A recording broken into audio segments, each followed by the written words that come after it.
블레셋 사람이 방패든 사람을 앞세우고 다윗에게로 점점 가까이 나아가니라. 그 블레셋 사람이 둘러보다가 다윗을 보고 업신여기니 이는 그가 젊고 붉고 용모가 아름다움이라. 블레셋 사람이 다윗에게 이르되 네가 나를 개로 여기고 막대기를 가지고 내게 나왔느냐 하고 그의 신들의 이름으로 다윗을 저주하고 그 블레셋 사람이 또 다윗에게 이르되 내게로 오라 내가 네 살을 공중의 새들과 들짐승들에게 주리라 하는지라. 다윗이 블레셋 사람에게 이르되 너는 칼과 창과 단창으로 내게 나오고 나는 만군의 여호와의 이름 곧 네가 모욕하는 이스라엘 군대의 하나님의 이름으로 네게 나아가노라. 오늘 여호와께서 너를 내 손에 넘기시리니 내가 너를 쳐서 네 목을 베고 블레셋 군대의 시체를 오늘 공중의 새와 땅의 들짐승에게 주어 온 땅으로 이스라엘에 하나님이 계신 줄 알게 하겠고 또 여호와의 구원하심이 칼과 창에 있지 아니함을 이 무리에게 알게 하리라. 전쟁은 여호와께 속한 것인즉 그가 너희를 우리 손에 넘기시리라. 블레셋 사람이 일어나 다윗에게로 마주 가까이 올 때에 다윗이 블레셋 사람을 향하여 빨리 달리며 손을 주머니에 넣어 돌을 가지고 물매로 던져 블레셋 사람의 이마를 치매 돌이 그의 이마에 박히니 땅에 엎드러지니라. 아멘.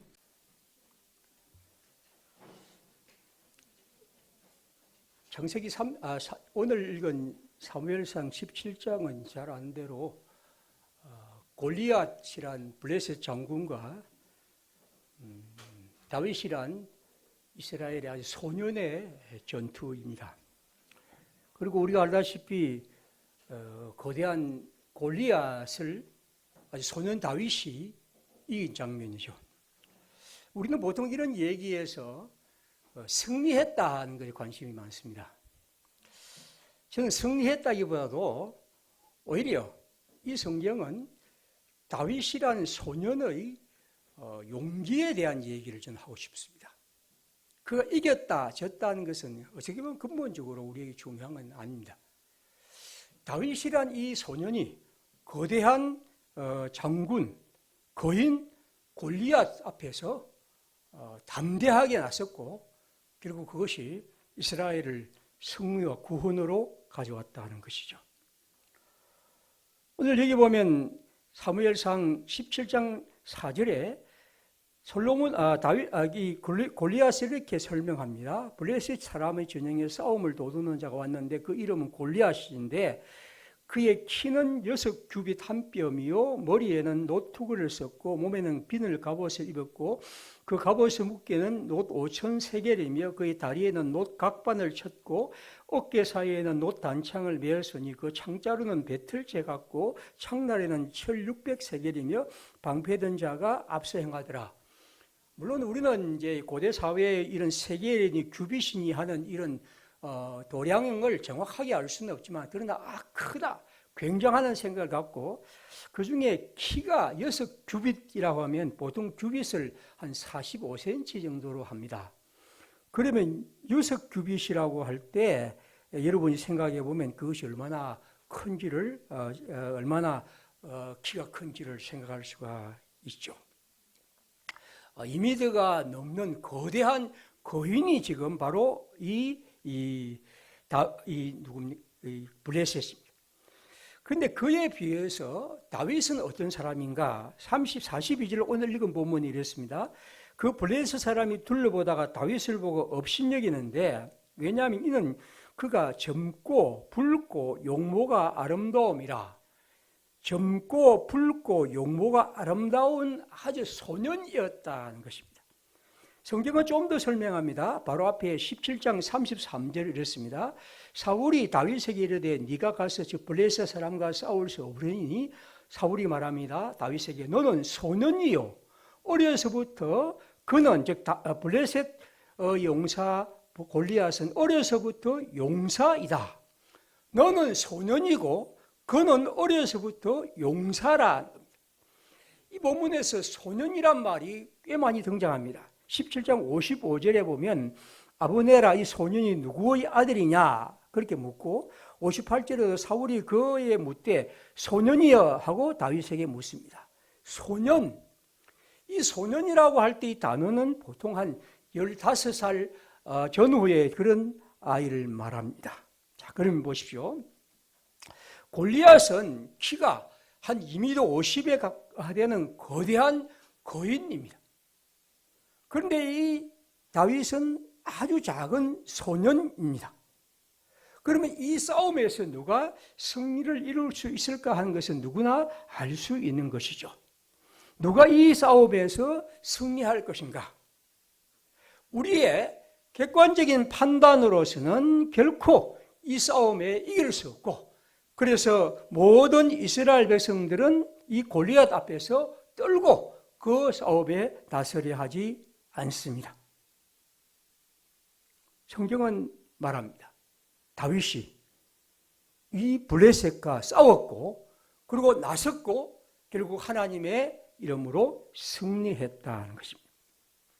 오늘 저는 어린이 혹은 청소년 혹은 청년들 주일을 맞이해서 소년 다윗처럼 용기 있는 사람으로 좀 살자, 제가 말씀드리고 싶은 영화입니다.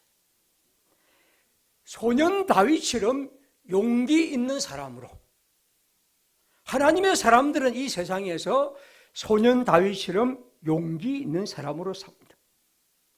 그리고 그 용기의 원천은 오늘 성경은 말합니다. 바로 하나님, 그리스도, 하나님에 대한 그의 믿음입니다. 여러분, 소년은 골리앗 같은 거인을 이길 수가 없습니다. 예레미야 1장 6절에 보면 예레미야는 하나님이 그를 불렀을 때 이렇게 말합니다. 내가 이르되 슬프도소이다. 주 여호와여 보소서, 나는 아이라 말할 줄을 알지 못하나이다. 이 아이란 말은 아까 말한 소년과 같은 말입니다. 나는 아이, 나는 소년. 그래서 예레미야는 자기를 그렇게 말합니다.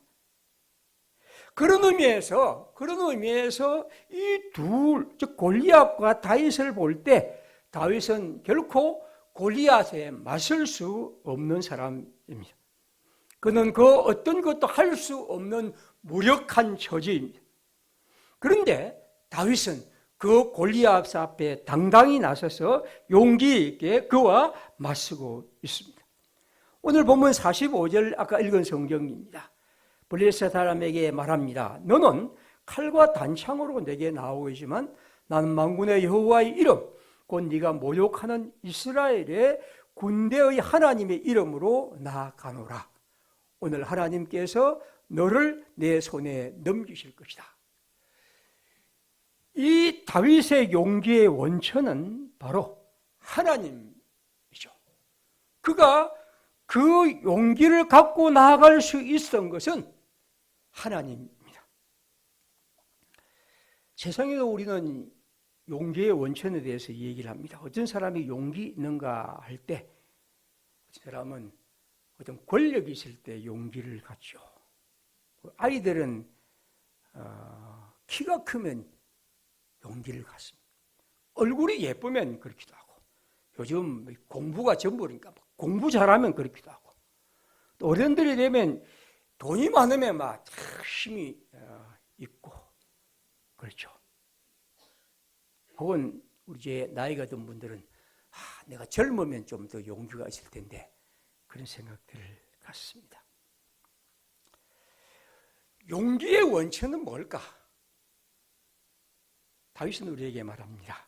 그건 키도 예쁜 것도 공부 잘하는 것도 권력도 돈 많은 것 젊음도 아닌 바로 하나님에 대한 믿음이라는 거죠.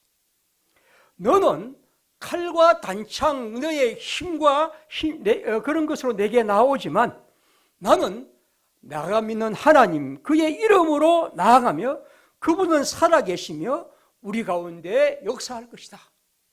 그가 하나님 앞에서 살아가는 그의 용기의 원천은 그것이었습니다.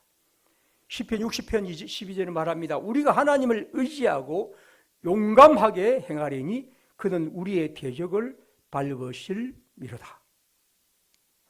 소년 다윗의 용기, 그 용기의 원천은 바로 하나님. 그리고 그 하나님을 우리도 믿고 있습니다. 우리도 알고 있습니다. 우리도 사랑하고 있습니다. 그러므로 우리는 반드시 용기 있는 사람이어야 합니다. 내가 돈이 좀 적어도, 내가 공부를 좀 못해도, 내가 좀 뭔가 힘이 적은 것 같아도, 내가 좀 나이가 많아 무력한 것이 보이도, 우리의 용기의 원천은 하나님이 일을 한다면 우리는 그렇게 해야. 그리고 저는 오늘 우리 어린이 청소년 주일을 맞이해서 우리 교회에서 자란 아이들은 좀 용기 있는 사람으로 자랐으면 합니다. 용기, 용감한 사람. 저는 우리 시대에는 그런 사람을 요구한다고 봅니다. 옛날에 소련에서 결국 추방당한 이 솔제니치는 그 노벨상 수상가이죠, 문학가, 그런 영국에서 이런 연설을 했습니다. 그가 소련에서 나와서 서방 세계에 와서 그가 본 여러 가지 관찰하면서 그가 느낀 가장 큰 것은 오늘 이 서방 세계에는 용기가 없다. 그런 얘기를 한 적이 있습니다. 용기. 그는 1976년 3월 24일 영국 강연에서 그런 얘기를 길게 합니다. 그가 본 이 사회는 용기가 없다. 극단적으로 어떤 의지와 자기의 진정한 필요가 없는 그런 무력한 시대가 오늘 자기가 본 시대라는 겁니다. 그는 독일 속담을 인용해 이렇게 말합니다. 용기를 잃으면 모든 것을 잃는다. 어떻게 보면 오늘 우리 시대도 마찬가지이죠. 용기. 참 저는 그런 의미에서 언젠가 한번 신문 기사를 보니까 젊은 사람들이 지금 가진 가장 큰 관심 중에 하나가 뭐냐면 노후연금이라는 얘기를 들은 적이 있습니다. 노후연금. 야, 이건 아닌데. 물론 노후연금 뭐 필요할 수 있겠죠. 그러나 이제 막 세상을 나오는 젊은이들이 노후연금에 대한 관심을 갖고 살아간다. 이건 슬픈 세상입니다. 적어도 젊은이들은 그런 문제는 좀 제쳐두고 이 세상에 대해서 내가 살아갈 삶에 대해서 극복하고 나아가고 그래도 좀 더 뭔가 살아갈 길에 대한 생각을 해야 할 텐데 그래서 그것을 위해서 코인 투자를 하고 부동산 투자를 한다는 이런 슬픈 세상. 우리 어른들이 그런 것을 남겨준 것도 슬프지만 저는 젊은이들이 그런 데에 대한 관심을 그렇게 많이 갖고 있는 것을 매우 슬프게 생각합니다. 언젠가 제가 읽은 책 가운데 이 글쓰기 책이 있는데 아마 이 사람의 글은 제가 한번 읽은 적도 없지만 책은 그 책 제목이 유혹하는 글쓰기라는 책을 읽은 적이 있습니다. 그는 여러 가지 걸 하면서 오늘 글쓰기를 하는 작가들이 피해야 할 가장 중요한 것 중에 하나를 수동태라고 했습니다. 수동태를 좀 쓰지 말아야 한다. 강하게 강조합니다. 이 수동태의 문장에 대해서 수많은 작가들이 수동태를 참 좋아하는데 수동태는 안전한다는 거죠. 어떤 문장을 쓸 때 뭐뭐에 의해서 뭐가 된다는 겁니다. 이를테면 그건 이렇게 말합니다. 자, 회의는 7시에 개최될 예정입니다. 한번 보십시오. 회의는 7시에 개최될 예정입니다. 수동태 문장입니다. 이 문장은 어떻게 해석합니까? 회의 시간은 7시입니다. 왜 우리는 회의는 7시에 개최될 예정입니까? 이라는 말을 쓸까요? 그냥 회의는 7시입니다. 라면 좋을 것을. 끝없이 우리는 그런 방식으로 우리의 글, 특별히 이 지식인들이 이런 글쓰기의 문장, 말하는 문장에서 끝없이 이런 수동태 문장을 좋아한다는 겁니다. 이 수동태 문장을 통해서 글쓰기를 한 작가들이 용기가 상실된 시대에 대해서 그는 아파하죠. 여러분, 용기란 것은 절대로 어떤 울퉁불퉁한 근육과 돈이나 혹은 힘, 그것이 있지 않습니다. 세네카사라는 로마의 한 철학자는 이런 글을 쓴 적이 있습니다.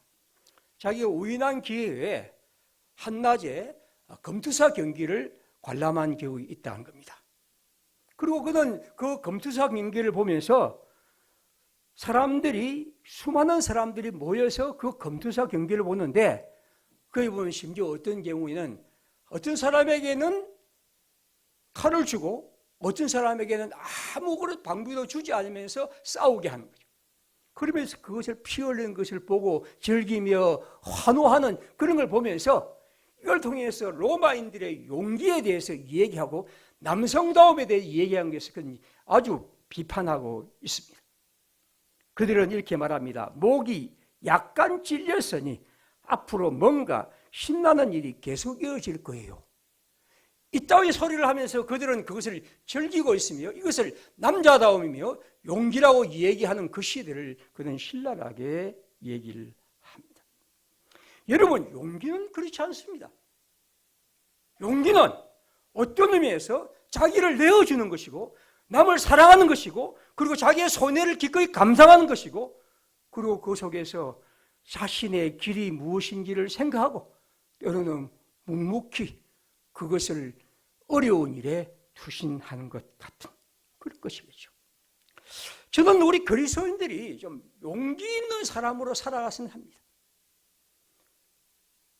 골리앗 앞에서도 소년 다윗이 그리스도 하나님을 의지하며 당당히 나아갔던 것처럼 우리는 좀 우리들의 삶에서 그러한 용기들이 있었으면 하고 특별히 우리 젊은이들이 우리 아이들이 그렇게 자랐으면 합니다. 제가 오래전에 한 20년 전인가요? 이 얘기를 저는 잊지 않습니다. 이건 생생한 얘기죠. 어느 중등학교 신입교사 이 얘기입니다. 자신이 학교에 가서 얼마 지나지 않아 부교재를 아이들에게 사게 됐는데 그런데 어느 날 갑자기 한 업자가 와서 자신이 부교재를 대겠다고 합니다. 그리고 선생님이 이 부교재를 선택해 주시면 봉투로 한 20만 원을 주면서 선생님께 드리겠다고 하더랍니다.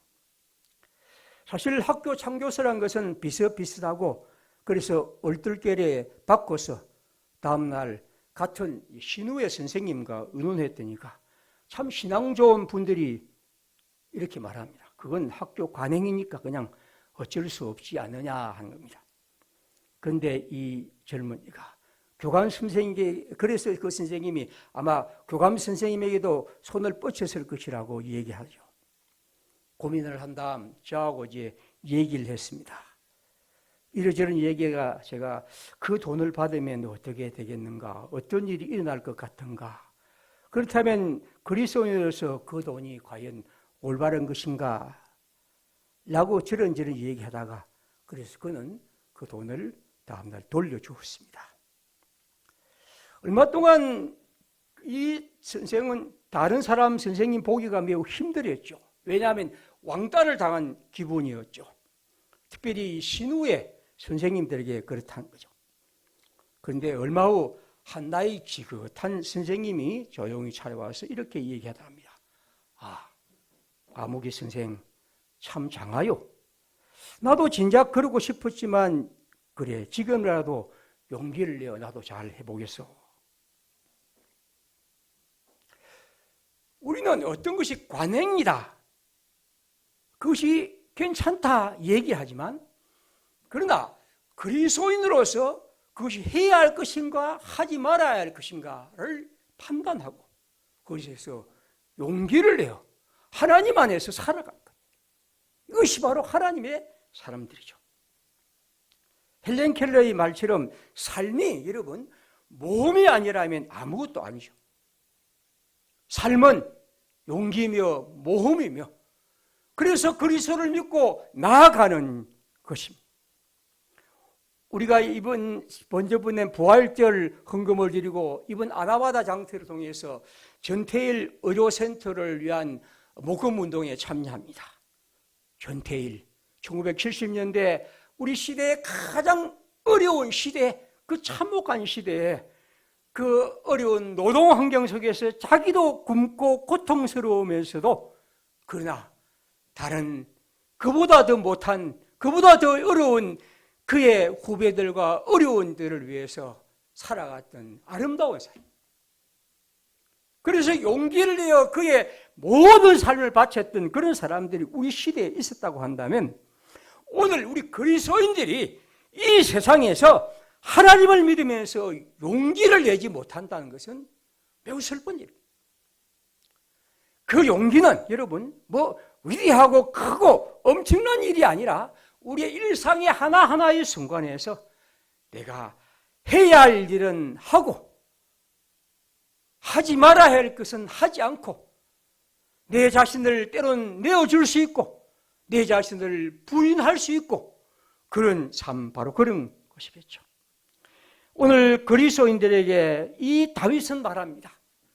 소년 다윗이 골리앗과 맞서서 용기 있게 나아갔던 것들은 그가 믿던 하나님도 그렇고 우리가 믿는 그리스도 똑같은 분이라 한다면 그런 것이 바로 하나님의 아들 그리스도를 믿는 우리의 마음입니다. 바울은 디모데후서 1장 7절에 말합니다. 하나님이 우리에게 주신 것은 두려워하는 마음이 아니요 오직 능력과 사랑과 절제하는 마음이다. 히브리서 10장에 말합니다. 그러므로 너희 담대함을 버리지 말라. 이것이 큰 상을 얻느니라. 이것을 너희에게 이르는 것은 너희로 내 안에서 평안을 누리게 하려 함이라. 세상에서 너희가 환난을 당하나 담대하라. 내가 세상을 이겼노라. 오직 나는 여호와의 영으로 말미암아 능력과 정의와 용기로 충만해져서 야곱의 허물과 이스라엘의 죄를 그들에게 보이라. 의인을 위하여 죽는 자가 쉽지 않고 선인을 위하여 용감히 죽는 자가 혹 있거니와 우리가 아직 죄인 되었을 때 그리스도께서 우리를 위하여 죽으심으로 하나님께서 우리에 대한 자기의 사랑을 확증하시느니라. 바울은 그리스도의 사랑을 용감한 행동으로 표현합니다. 누가복음 7장 38절입니다. 마리아가 이르되 주의 여종이 오니 말씀대로 내게 이루어지니이다. 마리아는 하나님의 아들 그리스도를 그의 몸에 잉태한 다음에 그 의미를 깨달은 다음에 이렇게 말합니다. 내 주의 말씀대로 내게 이루어지이다. 15살 당한 이 소녀가 하나님의 뜻을 순종할 때 그에 일어날 일은 무엇입니까? 어떻게 보면 그는 사람들에게 돌을 맞아 할지도 모르고 이러저런 일들에 추방당할지 모릅니다. 그러나 그는 하나님의 아들 그리스도를 잉태하면서 이렇게 주님께 고백합니다. 오늘 주님은 우리에게 용기 있는 사람이기를 원하십니다. 다윗의 용기처럼 오늘 저는 우리 교회에 자라는 우리 아이들이 이 세상에서 그리스도를 믿는 믿음 안에서 용기 있는 사람으로 살아갔으면 합니다. 어려움 앞에서 자신의 뜻을 꿋꿋하게 가는 용기를, 옳은 일을 선택하면서 어려움을 겪는 용기를, 자기 이익을 버릴 수 있는 용기를, 자신의 잘못도 인정할 수 있는 용기를, 자신의 부족함을 바꾸어낼 수 있는 용기를, 남을 위해 자신을 내어줄 수 있는 사람, 누릴 수 있음에도 누리지 않을 수 있는 용기, 가질 수 있으면서도 포기할 줄 아는 용기, 저는 이것이 그리스도인이라고 믿습니다. 오늘 이 시대를 살아가는 사람들, 블레이크의 말처럼 용기에 약한 자, 간교함에 강한, 우리는 용기에 강한 자, 그리스도를 믿는 사람들입니다. 우리 교회 아이들이, 우리가 키우는 아이들이 이런 사람으로 자라기를 바라고, 또 우리도 이 세상에서 이런 그리스도인으로 주 앞에서 살아가기를 바랍니다. 기도합시다. 하나님께서 우리에게 주시는 은혜를 따라 이제 주님의 백성으로 잘 걸어갈 수 있도록 우리 주님 항상 그렇게 걸어가기를 바랍니다. 이 시간에는 다른 얘기하고 우리 합심 기도하는 시간을 갖기 위해서 조금 다른 얘기를 좀 하겠습니다. 그림을 하나 띄워주겠습니다. 설교는 앞에 설교는 끝내고 오늘 합심 기도를 합니다. 아마 여러분이 이 그림을 자주 봤을 겁니다. 분유통에도 막 적혀 있다고 보는데, 이 그림은 라파엘로 산치오, 보통 우리가 라파엘로라고 말하고 있는 라파엘로의 시스티아나의 성모 마돈나라는 그림입니다. 1512년에 그런 그림인데, 저 큰 그림, 이 긴 그림 밑에 저 밑에 있는 그림입니다. 다시 한번 앞에 그림만 보십시오. 이 그림이 참 이제 이 천사 둘이가 있고, 그 천사 둘이는 아까 큰 그림 제일 밑에 있는 그림입니다. 우리 모두 이제 이 예쁜 그림을 잘 알고 위의 그림을 알고 있죠. 이 그림을 이제 물론 제가 이 그림을 에 대해서 전혀 모르는 사람입니다만 이래저래 막 추서들은 이제 생각으로 그냥 이 그림을 조금 설명하겠습니다. 이 그림은 그 서 있는 사람은 성모 마리아이고 그 아기 예수에 대한 그림입니다. 그 옆에 두 사람은 교황이라고 되는데 그 사람들은 제가 설명을 하지 않겠습니다.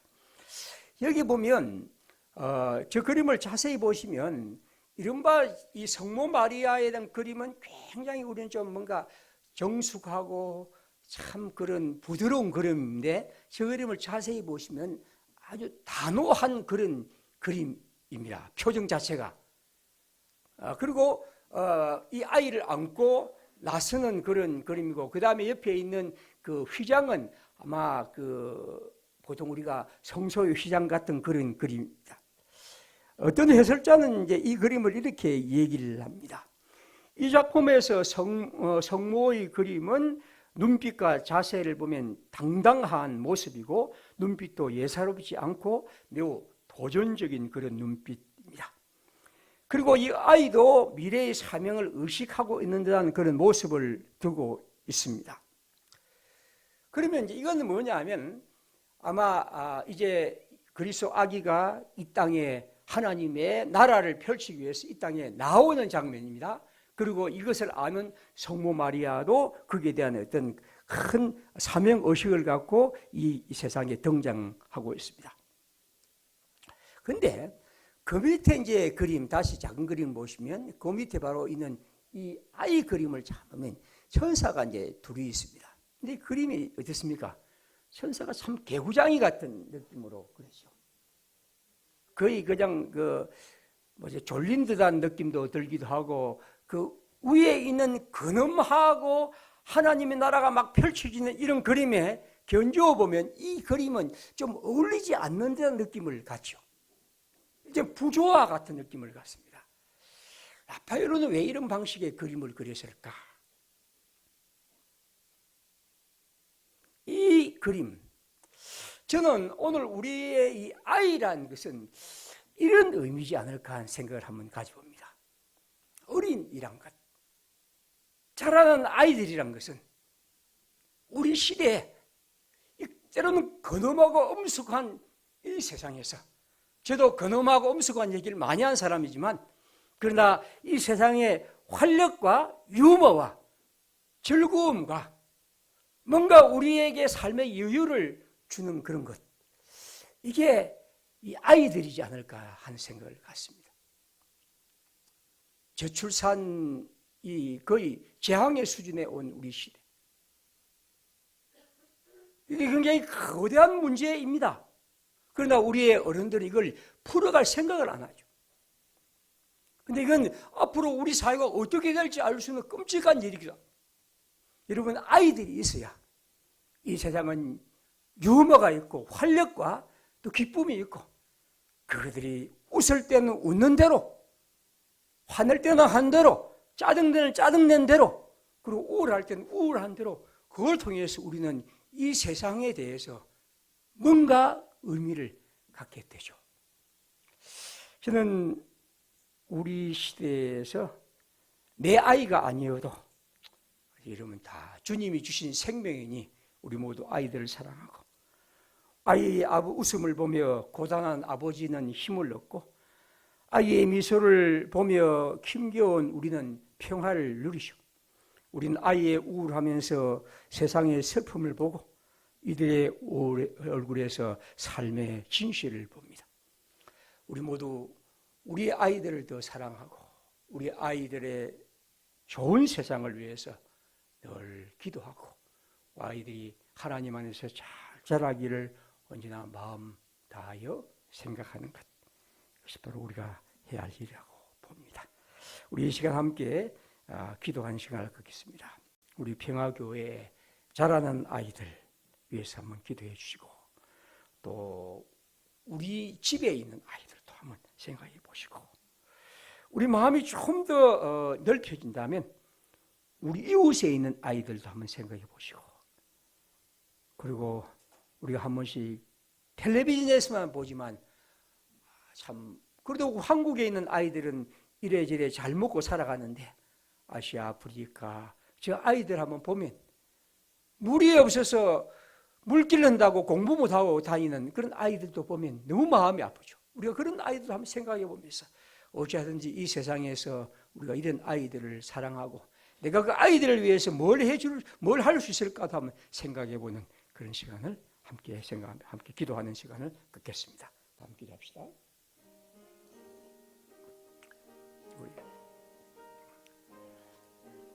우리 기도 좀 한 다음에 우리 윤한겸 나와서 마무리 기도를 하겠습니다.